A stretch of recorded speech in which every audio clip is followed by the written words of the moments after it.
Monte Umbe, now at anchor, final adjustments were made as the moment of truth drew near. Ignoring all other distractions, all eyes were turned into the hazy sky, now covering a grey, empty sea and looking up to the sun. Oh, I can see a star there. Oh, look at it. Where? Over there, look, below the sun. Oh, yes. Could be Saturn, that star. I don't know, just thought Venus would be the brightest thing.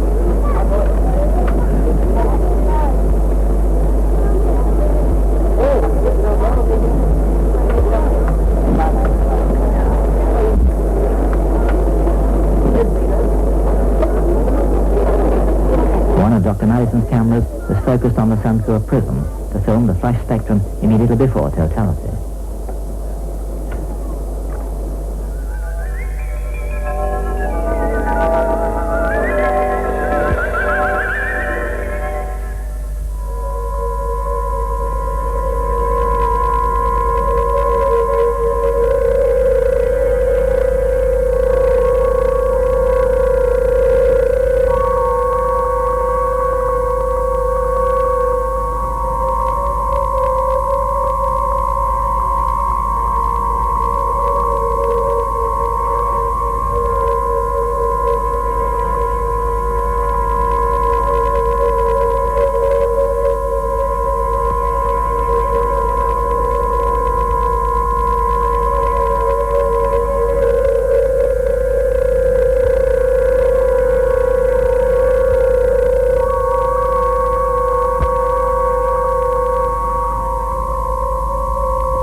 After 6 minutes and 5 seconds, it was all over, and with strained emotions exploded in a spontaneous gesture, the captain made Olivet on the bridge.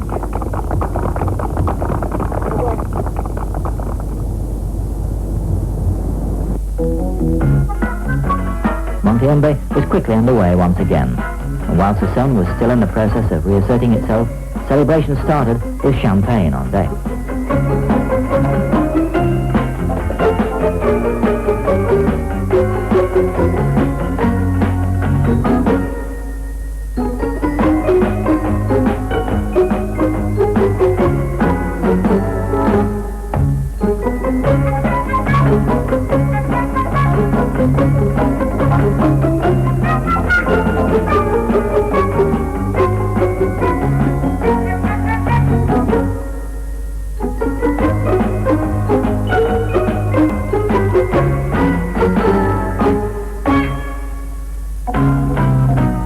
Disappeared, various groups of observers and astronomers couldn't wait to challenge each other in the previously neglected deck games.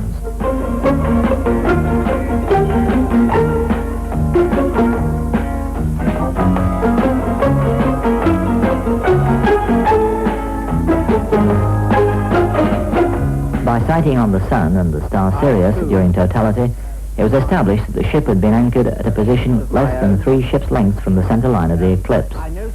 And on behalf of all the passengers, Commander Hatfield made a presentation to a surprised and embarrassed captain as a token of thanks for his skill and diligence, without which the journey would have been, to all intents and purposes, a failure.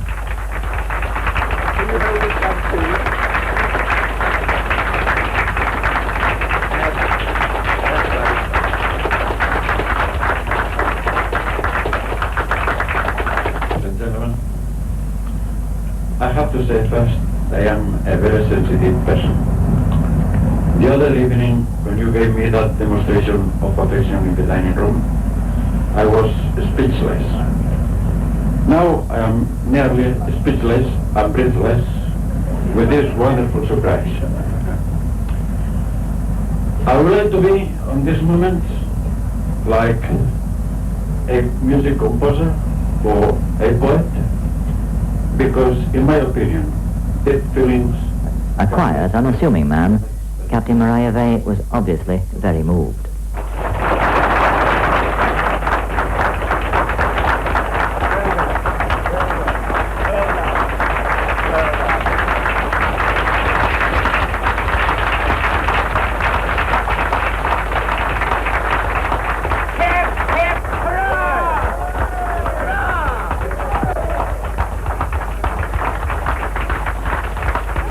The celebrations continued. Maxim's nightclub suddenly came to life. In your eyes I see the 1,000 ages from the that night begun. The road in your face, the days to grey.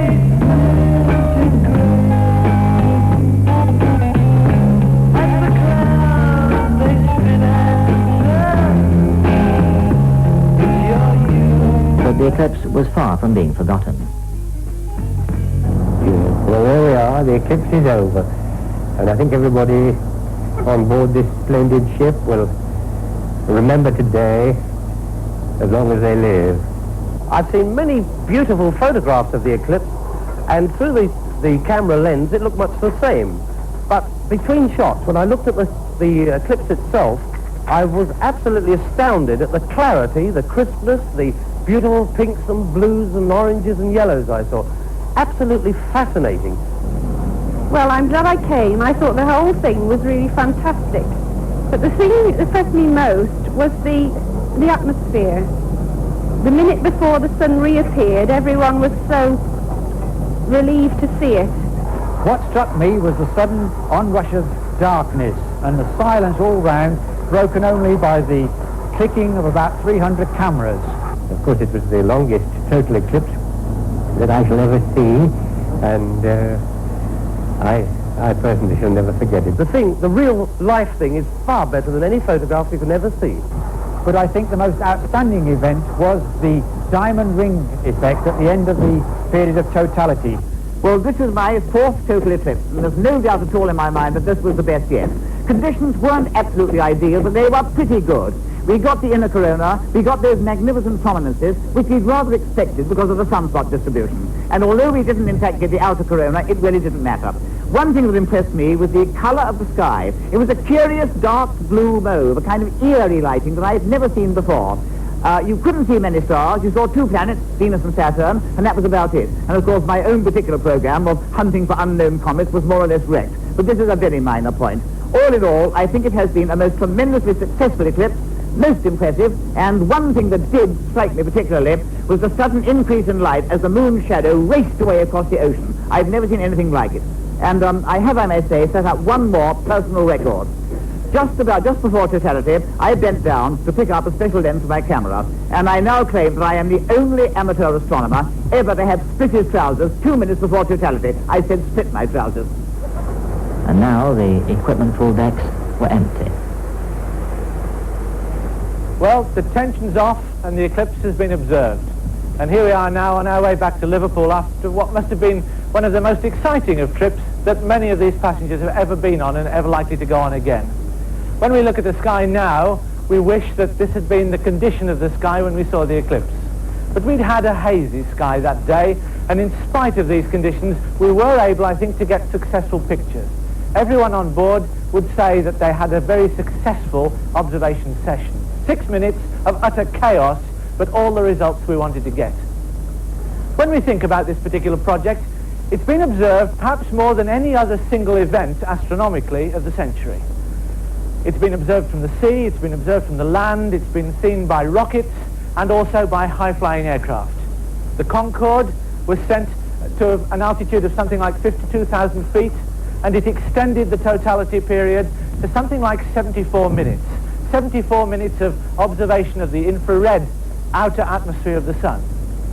The rocket that was launched from the west coast of Africa at a point near Nouadhibou was launched to intersect the path of totality and make measurements in the ultraviolet and other regions of the spectrum. Unfortunately, this wasn't a total success. It didn't point directly at the sun. But it's not a write-off, because the cameras pointed at a point out in the corona of the sun, which has never been covered by these observations before, so that the failure of one experiment has been the success of another one. On land, we found that many of the stations were sanded out. A sandstorm in the western part of the desert clouded out most of the observations. But in Kenya, we've got some good pictures, and we know that on the coast of West Africa, it was reasonably clear and the corona was visible. At sea, there were several ships strewn along the path of totality, and we seem to have chosen one of the best spots of the lot. We got a good view, unhindered by cloud, and I think everybody on board is highly satisfied. Highly satisfied seemed the understatement of the year. For most of the party, it had been an unforgettable experience that could never be repeated and would never be eclipsed.